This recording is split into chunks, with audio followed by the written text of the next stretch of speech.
अपनी पराजय का ठिकरा सीधे कांग्रेस प्रदेशाध्यक्ष नाना पटोले पर फोड़ने वाले मध्य नागपुर के कांग्रेस उम्मीदवार बंटी शेल्के ने रविवार को मीडिया के सामने बयान देकर फिर से पलटवार किया। शेल्के ने कहा कि मैं नाना पटोले का नहीं, राहुल गांधी का सैनिक हूं। मुझे मिले नोटिस का उत्तर दूंगा।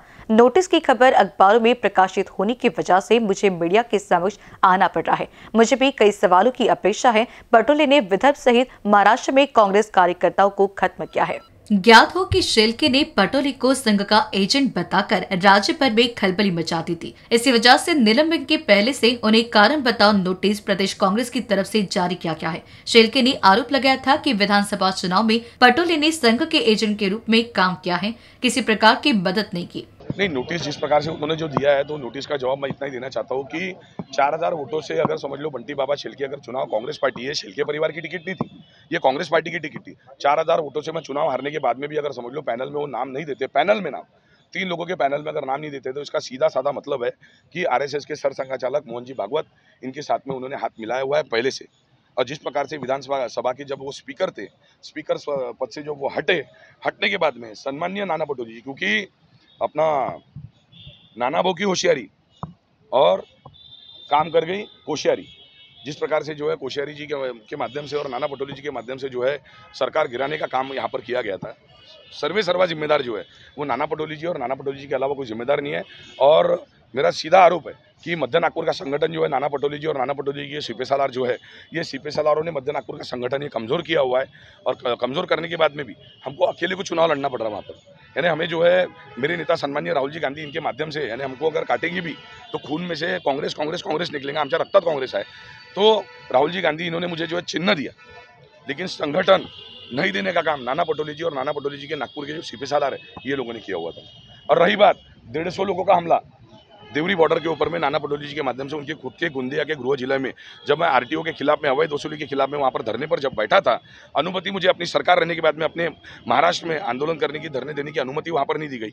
छत्तीसगढ़ के सरकार ने मुझे वहाँ पर अनुमति दी थी। बागनदी के सामने मैंने वहाँ पर ये किया था और 19 दिन में अपने सरकार में जेल में था। एक भी बार नाना पटोले जी आए नहीं, एक भी बार मेरे साथ में जो कार्यकर्ता था वो कार्यकर्ता को कभी बुलाया नहीं।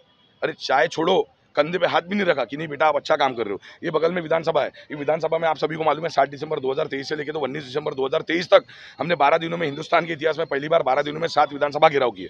ये घेराव करते वक्त साफ सफाई कर्मचारी को न्याय दिलाने का काम किया, दिव्यांगों को न्याय दिलाने का काम किया। लेकिन उसके ऊपर में नाना पटोले जी का हैंडल बोलो या महाराष्ट्र प्रदेश कांग्रेस कमेटी के सोशल मीडिया का हैंडल बोलो, वो हैंडल के ऊपर में किसी भी प्रकार से एक पोस्ट भी नहीं आई। यानी एक तरफ जो है मेरे नेता सम्माननीय राहुल जी गांधी, एक तरफ जो है मोहब्बत की दुकान लगाते, कन्याकुमारी से लेकर तो कश्मीर तक। ये नाना पटोले जी जिस प्रकार से आरएसएस वालों के मन में द्वेष है, ये नाना पटोले जी के मन में अपने कार्यकर्ता के प्रति द्वेष है। इसलिए द्वेष की भावना रखने वाले नाना पटोले जी जो है वो आरएसएस के एजेंट है। बस एवढंच आहे की मी सन्माननीय नाना पटोले जी जे सन्माननीय न म्हणता की सन्माननीय आरएसएसचे एजंट नाना पटोले जी यांनी त्यांच्या स्वतःच्या घरात जाऊन आरएसएसमध्ये जाऊन तिथून चाकूचुरी आणली पाहिजे। कारण की काँग्रेसवाल्यांजवळ आणि आमच्या काँग्रेसच्या कार्यकर्त्यांजवळ चाकूचुरी राहत नाही। आता चाकूचुरी कोण वापरते काय वापरते आपण सर्वांना माहीत आहे। तिथनं चाकूचुरी आणली पाहिजे आणि आमचा हात कापला पाहिजे। हात कापल्यानंतर हात जेव्हा कापल ना तर कापल्यानंतर या त्याच्यातनं फक्त रक्त जे आहे त्याच्यात काँग्रेस आहे। एका वाक्यात जाईन की आम्ही भविष्यातही जे आहे राहुलजी गांधी यांच्या नेतृत्वामध्ये आम्ही लोक काम करणार आहे। राहुलजी गांधी आमचे नेते आहे आणि आरएसएसचे एजंट नाना पटोले आमचे नेते नाही। राहुलजींपर्यंत आता हा परिवारातला विषय आहे आणि परिवारातला विषय राहिल्यानंतर आता परिवाराच्या बाहेर सुद्धा हा विषय निघालेला आहे। तर राहुलजी गांधी यांच्यापर्यंत हा विषय हा पोचलेला सुद्धा आहे आणि वारंवार जे आहे फॉलोअप घेऊन आम्ही पोचवणार आहे। पत्रकारों से चर्चा में शेल्के ने कहा कि पार्टी ने मुझे नोटिस जारी किया है, उसका जवाब जरूर दूंगा। पटोले के कारनामे के सबूत राहुल गांधी को सौंपूंगा। मध्य नागपुर में संगम मुख्यालय है, इसी वजह से यह सीट भाजपा जीते, इसके लिए उन्होंने प्रयत्न किया, पार्टी संगठन को कमजोर किया। तर मी याच्या अगोदर पण त्यांना बरेचदा दिलेला आहे आणि मी त्यांना जाब सुद्धा विचारला होता। त्या जाब विचारल्यानंतर त्यांना प्रश्न विचारल्यानंतर जे आहे ते आजपर्यंत जे आहे त्यांच्याकडूनच कुठलं उत्तर मिळालेलं नाही। निवडणुकीच्या अगोदर अशा पद्धतीचे मी आरोप जर केले असते तर कुठे ना कुठे आमच्या पक्षाचं म्हणजे बाकीच्याही नेता कार्यकर्त्यांचं मनोधैर्य जे आहे ते खच्चीकरण झालं असतं, तर त्याच्यामुळे अशा पद्धतीचे आरोप जे आहे मी याच्या अगोदर लावले नाही. 2019मध्ये जे आहे फक्त मी 4,000 मतांनी निवडणूक हारलो होतो.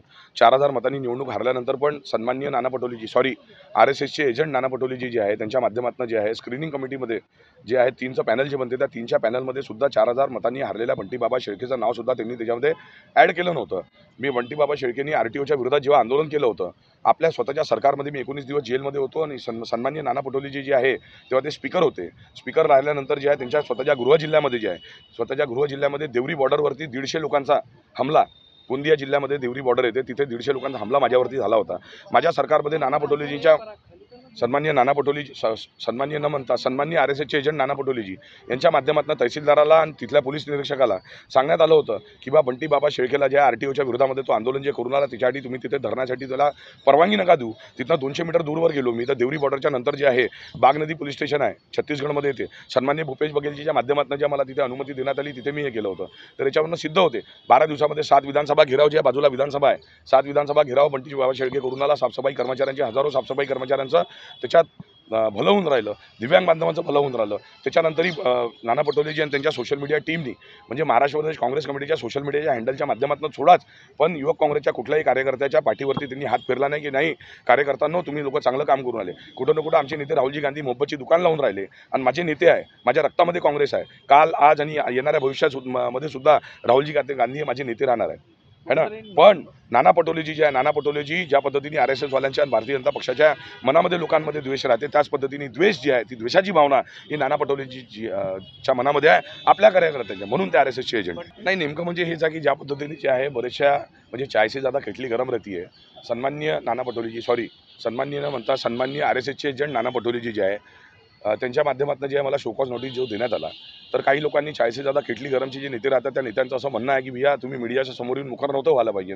तर ठीक आहे, आपल्या परिवारातली जर गोष्ट आहे तर तुम्ही मला जे स्पष्टीकरण जे या पत्रामध्ये मागितलेलं आहे ते पत्र मला तुम्ही व्यक्तिगत रूपात पाठवायला पाहिजे होतं. तुम्ही मीडियामध्ये का बरं तुम्हाला हे जाहीर केलं. आणि राहिली गोष्ट स्पष्टीकरण याच्या पहिले पण दिलेलं आहे, येणाऱ्या भविष्यात सुद्धा मी स्पष्टीकरण देणार आहे. आणि राहिली गोष्ट RSS हेडक्वार्टरच्या समोर माझे नेते सन्माननीय राहुलजी गांधी, जननेता जननायक राहुलजी गांधी यांचा पुतळा जो आहे RSSच्या मुख्यालयासमोर जर भारतीय जनता पक्ष आणि RSSचे स्वयंसेवक जर जाळतात आहे, त्याच्यावरती कुठलीही प्रतिक्रिया नाना पटोलेजी देत नाही. बंटी बाबा शेळके तिथे जे आहे गणवेश RSSचा जाळतो, RSSच्या मुख्यालयासमोर चड्डी टोपीची राख जमा करते. RSSचे आणि भारतीय जनता पक्षाचे 108 पार्षद, 22 त्यांचे MLA आणि MLC हे बंटी बाबा शेळकेच्या विरोधामध्ये जे आहे व्हिडिओ तयार करते की बंटी तेरे को देख लेंगे तेरे को मारेंगे. तेव्हा नाना पटोलेजी जे आहे त्यांच्या CPSLR नागपूर शहरातले हे लोक तेव्हा कुठे गेले होते, या लोकांनी एकतरी प्रतिकार दिली का. पण मी माझ्या नेत्याच्या मानसन्मानासाठी RSSची चड्डी टोपी जाळली, त्याच्या चड्डी टोपीची राख नागपुर ते वाराणसी सांप्रदायिक सोच एवं बंटवारे की राजनीति करने वाले संघ से आझाद भारतचा नारा देत नागपूर ते मोदीजीच्या संसदीय क्षेत्रापर्यंत घेऊन गेलो. तिथे जाऊन गंगेमध्ये विसर्जित केली. तेव्हा नाना पटोलेजी कुठे होते. नाना पटोलेजी जेव्हा निवडणूक लढत होते, सन्माननीय माझे नेते अविनाशजी पांडे, सन्माननीय माझे नेते मुकुलजी वासनिक, मी UPच्या 14 लोकसभेमध्ये होतो, जिथे प्रभार सिनियर काँग्रेसच्या 14 लोकसभा सीटचा प्रियंकाजी गांधी सांभाळत होत्या. तिथे मी युवक काँग्रेसच्या माध्यमातून 14 लोकसभेच्या सीट सांभाळत होतो. तिथे नाना पटोलेजींनी सन्माननीय आमच्या नेत्यांच्या माध्यमातून मला नागपुरात बोलून घेतलं. दिल्लीतले वैभव वाली आले होते, महाराष्ट्र अध्यक्ष सत्यजित तांबे आले होते, महाराष्ट्र प्रभारी प्रतिभा रघुवंशी यांच्या घरी आल्या होत्या काँग्रेस डेव्हलपर्स जिथे राहतात राटे कॉलनी चौकामध्ये, की म्हणे नहीं सर हम आपके लिए काम करने के लिए आहे. तेव्हा सन्माननीय नाना पटोलेजी, सॉरी RSSचे एजंट सन्माननीय नाना पटोलेजी यांच्या माध्यमातून बोलण्यात आलं होतं की नाही आपकी जरूरत नाही आहे, बंटी प्रसारवर प्रचार कर रहा है अच्छे से. तेव्हा रासुका लावणार होते सन्माननीय गडकरी साहेब माझ्यावरती, आणि सर्वांना माहीत आहे अशा पद्धतीने आम्ही त्यांचं काम केलं. त्याच्यानंतर पण जे आहे 3च्या पॅनलमध्ये सन्माननीय नाना पटोलेजी नाव टाकलं नाही. आणि कुठं जे आहे 2019 नंतर जे आहे काँग्रेस पक्ष हा मध्य नागपूरमध्ये खच्चीकरण करण्याचं काम केलं. कार्यकर्त्यांना नेता बनवलं. जो कार्यकर्ता आपल्या बूथवरती सक्षम नाही आहे त्याला महाराष्ट्राचा अध्यक्ष बनवलं वेगवेगळ्या सेलच्या माध्यमातून. काही बोटावर मोजण्या इतके जे आहे कार्यकर्ते काम करत होते. सन्माननीय आमच्या नेत्या प्रियंकाजी गांधी जे आहे RSSच्या मुख्यालयासमोर जेव्हा येऊन राहिले तेव्हा सन्माननीय नाना पटोलेजी ठीक आहे आपण नाही आले, सॉरी RSSचे एजंट नाना पटोलेजी सन्माननीय आपण नाही आले, पण आपले कार्यकर्ते आणि आपले नेते कुठे होते. बोटावर मोजण्या इतके काय म्हणते कार्यकर्ते होते. सन्माननीय प्रियंकाजी गांधी जिथे येऊन राहिल्या, आमच्या नेता जिथे येऊन राहिल्या, तिथे यांनी ताकद द्यायला पाहिजे नव्हती का. ज्या दिवशी निवडणुकीचा प्रकार जो झाला, हा निवडणुकीचा प्रकार आपल्या सर्वांना माहीत आहे. आज बंटी बाबा शेळकेवरती 84 गुन्हे जर दाखल असेल आणि बंटी बाबा शेळकेला निवडणुकीच्या ऐन तोंडावरती जर गैरजमानीची वॉरंट येत असेल, तर नाना पटोलेजी आपला विभाग कुठे आहे, वकील सेल आपण विधी विभाग जो म्हणतो तो विभाग कुठे आहे.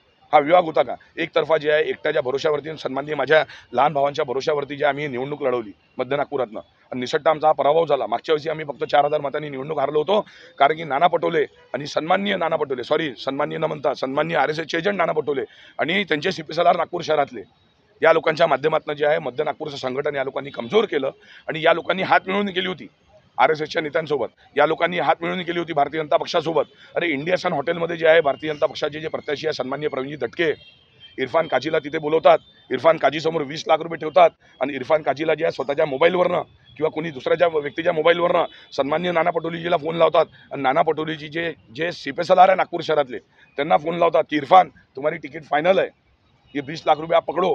पण तो इरफान काजी तो इमानदार आहे बिचारा, त्याला माहीत आहे की हे जे लोक आहे हे लोक गद्दार आणि हे लोक RSSचे एजंट आहे.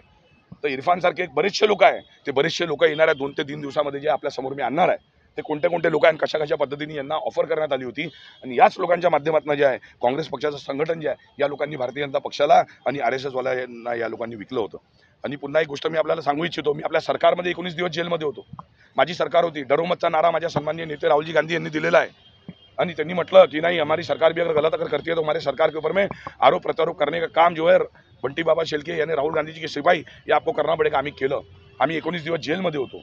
19 दिवस जेलमध्ये राहिल्यानंतर जे आहे कधीच नाना पटोलेजी भेटायला तो सोडा आजपर्यंत 5 वर्षामध्ये त्यांचा कधी मला म्हणा किंवा माझ्यासोबत तौसिफ खान, नयन तरवडकर हे लोक जे आहे जेलमध्ये होते या लोकांना आजपर्यंत कधी कॉल आला नाही. शेलके ने कहा कि वर्ष 2019 के विधानसभा चुनाव में 4008 मतों से चुनाव हारा और वर्ष 2024 के चुनाव में प्रदेश कांग्रेस कमेटी की तरफ से 3 नाम भेजे गए, उसमें से मेरा नाम हटा दिया गया. प्रियंका गांधी मेरे प्रचार के लिए आई, लेकिन उस दौरान शहर व प्रदेश कांग्रेस की तरफ से पूरी ताकत नहीं लगाई गई. कैमरा पर्सन अखिलेश भारद्वाज के साथ अभिषेक पानसे की रिपोर्ट.